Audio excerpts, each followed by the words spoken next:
But you knew that once you are in time-space reality, you're going to face contrast. Yeah. And that was going to enhance your experience. But you also knew that you were part of all that is, regardless. Mm. You are it and you will be part of it.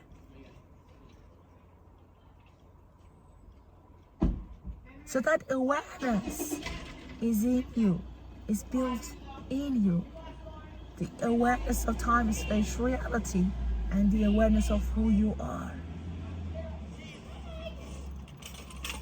But then, along the way, you forgot that you have this strong desire to come forth.